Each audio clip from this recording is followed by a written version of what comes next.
কাজে এখানে কেউই নিরাপদ নন। আপনার মনে রাখবেন যেভাবে স্বাধীনতা চলছে এটাই যদি চলতে থাকে আমরা কেউই নিরাপদ নই। কিভাবে সেই ফেসিবাদ আবার নব্য ফেসিবাদ এবং নব্য আমার বৈষম্য আবার আমরা দেখতে পাচ্ছি। হত্যার বিচারের নামে প্রহসন করে সাধারণ মানুষকে হয়রানি করা যেটা করা হচ্ছে সেটা কোনো হত্যার বিচার নয়। তার মানে দেশের 50% লোককে ওনারা নির্মূল করতে যাচ্ছেন। যে আমরা এই বৈষম্যের শিকার হচ্ছি যে কথাটা বলা হলো, আর যেহেতু আমাদের উপরে অত্যাচার অনাচার করছে, বিভিন্ন জায়গায় পথে ঘাটে বাধা দেওয়া হচ্ছে এবং আমাদের নেতা কর্মীদের করে হয়রানিমূলক চলার চেষ্টাটাকে আমরা মনে করি আমরা বৈষম্য বিরুদ্ধে আন্দোলন করছি, বৈষম্য মুক্ত সমাজ করবো। সেখানে আমরা দেখছি আমরা আবার বৈষম্যের শিকার হচ্ছি, বৈষম্য মুক্ত আন্দোলন সফল হয়নি। আমরা দেখতে পাচ্ছি যে ফেসিবাদকে আমরা ধ্বংস করার জন্য আমরা 70-99% মানুষ এক হয়েছিল। সেই ফেসিবাদ আবার নব্য ফেসিবাদ এবং নব্য আমার বৈষম্য আবার আমরা দেখতে পাচ্ছি এবং আবার একটু সামনে মুক্তিযুদ্ধের জন্য হয়তো এই 50% মানুষ হয়তো এখন অপেক্ষা করছে। জিনিসপত্রের দাম বেশি হচ্ছে, মানুষের কোনো রকম নিরাপত্তা নাই। সংগ্রাম করেছে শেখ হাসিনাকে আনার জন্য কি জন্য কি চেয়েছে মানুষ চেয়েছে যে আমরা একটি শুদ্ধ নির্বাচনের মাধ্যমে একটি সরকার চাই এবং সেই সরকার করতে হবে।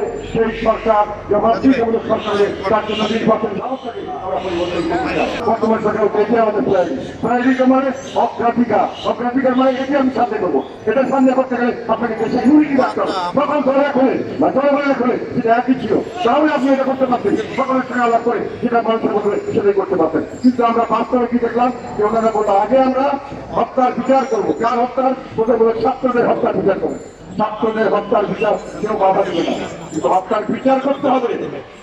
হত্যার বিচারের নামে প্রহসন করে সাধারণ মানুষকে হয়রানি করা যেটা করা হচ্ছে সেটা কোনো হত্যার বিচার নয়। সেখানে শুধু ছাত্রই কিন্তু মারা যায়নি, সাধারণ মানুষ মারা গেছে, এমনকি পুলিশও মারা গেছে। কাজে হত্যার বিচার এটার পরে এই সরকার চলে গেলে আবার হত্যার বিচার এই হত্যার বিচার করতে আসতে পারে। কাজে হত্যার বিচার বলে এটাকে শেষ করে আপনি তারপরে যাবেন আপনার সংস্কার এবং নির্বাচন। এই কথাটি আমি মনে করি শক্তিসম্মত নয়। আপনি যেটা আগে করতে চাচ্ছেন সেটাই হল অগ্রাধিকার। আপনি অগ্রাধিকার ছিল হত্যার বিচার এবং শুধু হত্যার বিচার নয়, এখন আপনি শুনে লাগিয়েছেন খুন এবং যত ধরনের হত্যা হয়েছে গত 15 বছরে সবগুলির বিচার। আমরা সবগুলির বিচার চাই, কিন্তু এগুলো তো একটা স্বাভাবিক করতে চলতে হবে। স্বাভাবিক সরকার করবে, সবাই করতে পারবে। সেইভাবে তো আমরা এটাকে দেখতে চেয়েছিলাম এবং সেইভাবে হলেই তো সত্যিকার অর্থে হত্যার প্রতিকে বিচার হতো। প্রতিহিংসার আগুন যেভাবে জ্বালিয়ে দেওয়া হচ্ছে, হত্যার বিচার এই বিচার এবং তার মধ্যে যেভাবে এটাকে ট্যাকেল করা হচ্ছে, যেভাবে অসহায় মানুষকে বিভিন্নভাবে এই মামলা মোকদ্দমা চাপিয়েছে। সমস্ত ব্যক্তিগত ব্যক্তিগত নিজেদের মধ্যে দ্বন্দ্ব, সামাজিক বা রাজনৈতিক সেইগুলোকে প্রতিপক্ষকে ঘায়ল করার জন্য এই মামলাগুলি ব্যবহার করা হচ্ছে এবং এটা অন্যায়ভাবে আমাদের উপর চাপিয়ে দেওয়া হচ্ছে। সেই জন্য আমরা আশঙ্কা করি যে এখানে মামলার নামে ভোর করে মামলা দেওয়া এবং যেখানে দরকার ছিল 10 জন নিরাপরাধকে 1 জন নিরাপরাধ 10 জন দোষী করতে দাও, সেটা উল্টা হয়ে যাওয়া। আমাদের একজনকে শাস্তি দেওয়ার কথা বলে সেখানে শাস্তি না দিয়ে 10 জন নিরাপদ দরকার ফাঁসি দিয়ে দাও। এরকম একটা পরিস্থিতি আমরা লক্ষ্য করছি। যেভাবে বিভিন্নভাবে আমাদের মামলা মোকদ্দমা দেওয়া হচ্ছে এবং যেভাবে এগুলোকে হ্যান্ডেল করার কথা বলা হচ্ছে, তাতে আমাদের আশঙ্কা হয় যে কথাটি উনারা বারংবার বলছেন যে যারা ফেসিবাদের দোষর এবং যারা ফেসিবাদ তাদেরকে নির্মূল করাই হল বাংলাদেশের একমাত্র সমাধান। তার মানে দেশের 50% লোককে ওনারা নির্মূল করতে যাচ্ছেন। এটা কি এই জন্যই কি এই মামলা, এই জন্য কি ব্যবহৃত হবে এই দেশের অর্ধেক মানুষকে কারাগারে নিয়ে রেখে তারপরে এক করে ফাঁসি দেওয়ার ব্যবস্থা? এটা কিন্তু পাকিস্তান আর মুসলিম বলে তারা করার চেষ্টা করেছিলেন। তারা বলে পোড়ামাটি চাই, লোক চাই না, কিন্তু পারেননি। আরেকবার হিটলার চেষ্টা করেছিলেন বুকে যে শেষ করে দেবেন, তারাও পারেন নাই। কারণ এই প্রচেষ্টায় কেউ সফল হবে না। এটা বলতে চাই বিভিন্নভাবে আমার মনে একটা আশঙ্কা রয়েছে। সেভাবে অর্ধেক মানুষকে শেষ করানো হচ্ছে। সেখানে অ্যাডলফ হিটলারের সময় এক ভদ্রলোকের একটা কোটেশন আমার মনে আছে। উনি বলেছিলেন যে যখন ইহুদিকে ধরা হয় তখন আমি বলছি আমি তো ইহুদি না, আমার কিছু হবে না। তারপরে যখন আবার কমিউনিস্টের ধরা হয়, আমি তো কমিউনিস্ট না, আমার কিছু হবে না। তারপরে যখন আমাকে ধরা হয় তখন আমার পথে আমি কাউকে পাইনি। কাজে এখানে কেউই নিরাপদ নন।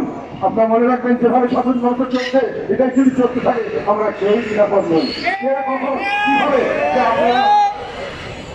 আপনারা বেশিরভাগ হয়ে যাবেন বা বেশিরভাগের জোট হবে, তারপরে আপনাদেরকে পরে ব্যবস্থা করা হবে না, এও এটা নিশ্চিত হয়ে বলতে পারছে না। আমরা কোনো সিস্টেম ঠিকমতো কাজ করতে দেখতে পাচ্ছি না। এটি আমাদের একমাত্র এখন আশঙ্কা। আমরা সামনের দিকে এইভাবে এই আশঙ্কা সত্যি না হয় তার জন্য আমরা চেষ্টা করে দেবো।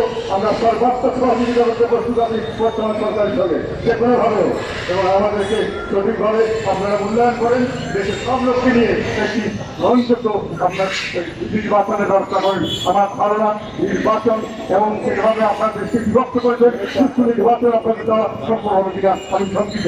এবং একই সঙ্গে সুষ্ঠু কোনো আপনার সংস্কারও আপনার দিতে পারে এই ব্যাপারে আমি নিশ্চিত নই। কারণ সংস্কারের ব্যাপারে সকলের মতামত লাগবে, সব প্রয়োগ করে শুধু এই সংস্কার টিকে থাকবে। আপনি সাজেশন দিয়ে যাবেন, কেউ সাজেশন মানবে না যতক্ষণ পর্যন্ত সব প্রয়োগ করতে হবে। বিদেশ থেকে প্রিয়জনকে উপহার পাঠান প্রবাসী শপের মাধ্যমে। যোগাযোগ করুন স্ক্রিনে দেওয়া নম্বরে।